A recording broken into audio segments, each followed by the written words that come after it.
O Senhor é o meu pastor, nada me faltará. Ele me faz repousar em pastos verdejantes. Leva-me para junto das águas tranquilas, refrigera minha alma. Ainda que eu ande pelo vale da sombra da morte, não temerei mal algum, porque tu estás comigo. Certamente a tua bondade e misericórdia me seguirão todos os dias da minha vida, e habitarei na casa do Senhor por longos dias, por toda a eternidade. Muito bom dia. Que alegria nessa manhã nós podermos começar mais um dia na presença do Senhor, entregando nas mãos do nosso Deus a nossa vida, os nossos anseios, problemas, lutas e dificuldades, tendo a certeza que Ele é um Deus soberano, presente, irá agir ao nosso favor, irá também nos conceder a vitória. Todos os dias nesse canal nós estudamos um capítulo da Palavra do Senhor. Posso revelar a você quão tem sido abençoada a minha vida em a cada dia poder estudar um capítulo da Palavra de Deus. Embora ontem nós tenhamos terminado o livro de Lucas e hoje nós estamos começando um novo livro, o livro de João. João é o discípulo amado. Quanto João pode nos ensinar através da sua escrita, da sua vivência ao lado de Jesus? E nós podemos ver logo nos primeiros versículos, no primeiro capítulo, o quanto João confiava em Jesus Cristo, ao ponto de descrever que Jesus era um ser humano, mas ao mesmo tempo Jesus, ele era divino. Por isso que nessa manhã eu convido você a ter nas mãos a palavra de Deus no livro de João, capítulo 1, o versículo 1 ao versículo 3. No princípio era o Verbo, e o Verbo estava com Deus, e o Verbo era Deus. Ele estava no princípio com Deus. Todas as coisas foram feitas por intermédio dele, e sem ele, nada do que foi feito se fez. João tinha convivido com Jesus por um período de aproximadamente 3 anos e meio. João se tornou tão próximo de Jesus que João tinha a capacidade de dormir com a sua cabeça no ombro de Jesus Cristo. Jesus tinha 12 homens que lhe acompanhavam e o seu objetivo era discipulá-lo.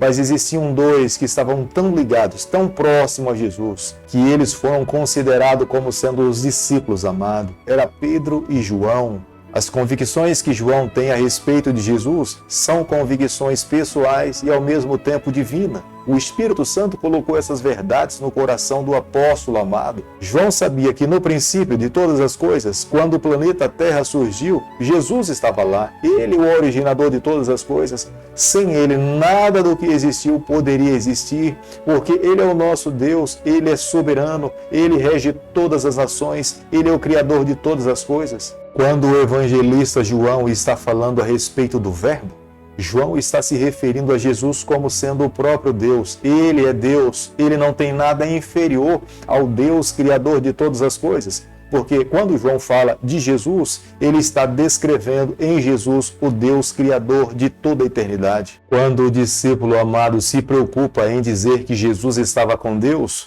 João estava aqui nesse momento fazendo distinção das pessoas divinas. Ele tinha plena consciência que o Deus Criador de todas as coisas era Deus Pai, era Deus Filho e também o Espírito Santo, como Moisés descreveu um dia no livro de Gênesis, falando que ele pairava sobre as águas. A compreensão de João a respeito dessas 3 pessoas divinas é que eles estão tão ligados entre si que nós podemos observar aqui dessa terra, na nossa condição humana, que eles agem com o objetivo de salvar todos os seres humanos. As suas ações é com o objetivo de levar os seus filhos a entender, reconhecer que nós precisamos deles, dependemos deles e só através deles é que nós alcançamos a vida eterna. Como nós podemos observar no versículo 4 do capítulo que nós estamos estudando nessa manhã, João, por 36 vezes dentro do seu livro, ele fala a respeito da vida. A vida é uma dádiva dada por Deus aos seus filhos aqui nessa terra. Jesus veio trazer vida para cada um de nós, não uma vida perene, mas uma vida eterna.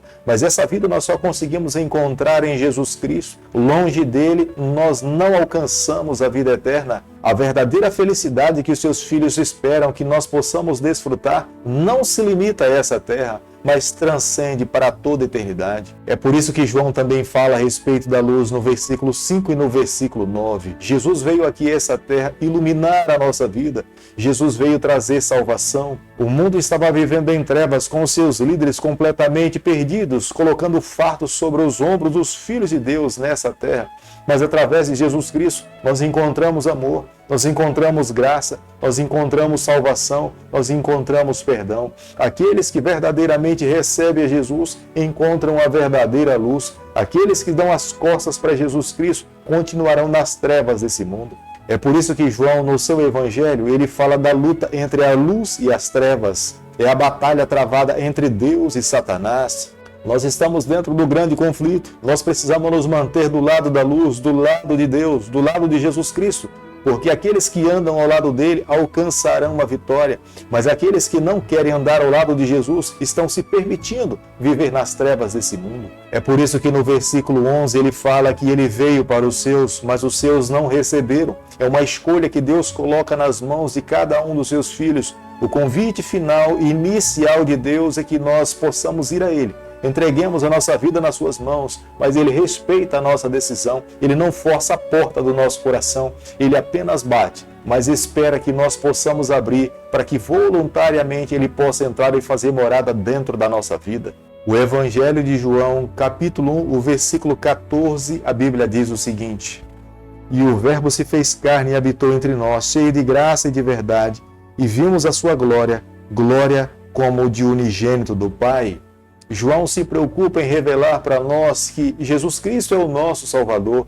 Ele se contextualizou para viver no meio dos seus filhos. Se nós olhássemos para Deus sem que ele estivesse revestido da humanidade, nós estaríamos fulminados, nós seríamos destruídos. Mas esse Deus de amor, cheio de graça e de bondade, ele se revestiu da humanidade, ele se contextualizou, andou no meio dos seus filhos nessa terra. Ele sentiu fome, ele sentiu sede, ele se cansou, ele se sentiu triste por alguns momentos, mas em momento algum ele foi contaminado com o pecado.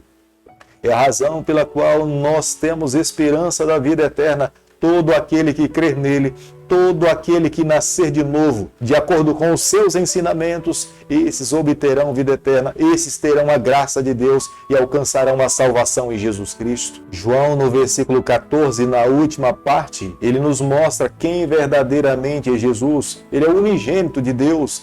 A sua origem não é humana, embora tenha nascido de uma virgem chamada Maria e o seu padrasto, que foi denominado como seu pai José, mas as suas origens não são dessa terra, as suas origens são eternas. Ele foi gerado em Maria através do poder do Espírito Santo. E os seres humanos que estavam nessa terra tiveram a graça, a alegria de poder conviver com o Filho de Deus. Cada palavra dita por Jesus Cristo era um ensinamento. As suas parábolas eram expressões do pensamento de Deus para alcançar o coração de cada pecador. Feliz é aquele que creu em Jesus, feliz é aquele que aceitou a Jesus, feliz é aquele que abriu seu coração para que ele pudesse fazer morada. Embora Moisés tenha sido um dos grandes profetas do Antigo Testamento, mas Moisés não teve a oportunidade de face a face conversar com Deus. Mas no Novo Testamento, João, o discípulo amado, esse teve o privilégio de olhar nos olhos de Jesus, do verdadeiro Deus, do Filho de Deus,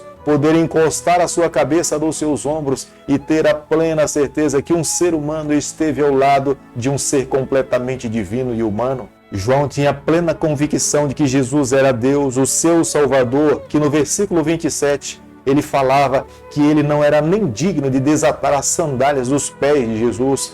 Tamanha era a compreensão de João a respeito de quem era Jesus. Ele sabia que era o seu Salvador. Toda a sua vida futura dependia de Jesus Cristo. Se ele não cresce, se ele não vivesse em função de Jesus Cristo e do seu reino, ele jamais poderia herdar a vida eterna.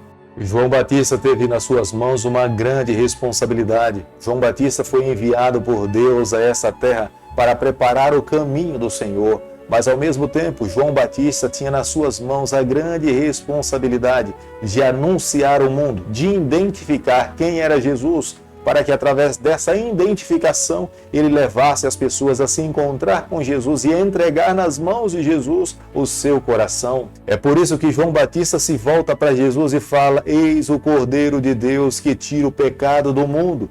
João Batista sabia que através da morte de Jesus, todos os seres humanos que crescem nele poderiam herdar a vida eterna. Sem crer em Jesus Cristo, jamais um ser humano poderia receber a salvação. João Batista teve a alegria, a graça e o privilégio de poder no Rio Jordão batizar a Jesus. E no momento em que Jesus Cristo é batizado no Rio Jordão, Deus confirma a ação de João Batista em ter batizado a Jesus Cristo, enviando sob forma de pomba o Espírito Santo e uma voz ouvida no céu dizendo que o céu se agradava pelo batismo de Jesus e todas as pessoas deveriam ouvir os seus ensinamentos. João Batista teve uma tamanha responsabilidade nas suas mãos em anunciar ao mundo quem era Jesus Cristo. Embora João Batista vivesse uma vida solitária no deserto, mas foi ele o responsável que teve nas mãos a missão de mostrar àquela geração quem verdadeiramente é Jesus. Querido amigo, hoje, ao termos a palavra de Deus nas mãos, nós também precisamos compreender o Cristo que morreu na cruz, é através dele que nós encontramos vida eterna.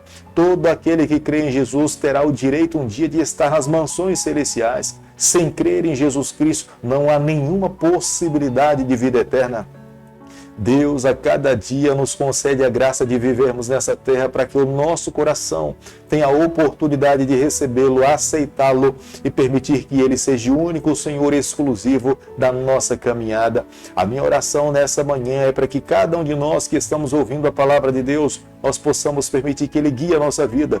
Quando nós estamos com a palavra de Deus nas mãos, é Deus falando conosco. É por isso que precisamos sempre avaliar a nossa vida à luz da palavra do Senhor, permitindo que ele nos conduza, nos abençoe e nos conceda a graça de um dia estarmos com o Senhor por toda a eternidade. Querido Pai, em tuas mãos nessa manhã nós nos colocamos. Queremos a cada dia viver exclusivamente para o Senhor. Toma o nosso coração, perdoa os nossos pecados, nos conceda a graça de vivermos exclusivamente para Ti. É o nosso pedido e a nossa oração e fazemos em nome de Jesus. Que o Senhor te abençoe e te guarde. Que Ele faça resplandecer o seu rosto sobre você, que Ele tenha misericórdia de você, e sobre você nessa manhã Ele levante seu rosto e conceda a sua paz, em nome de Jesus. Amém.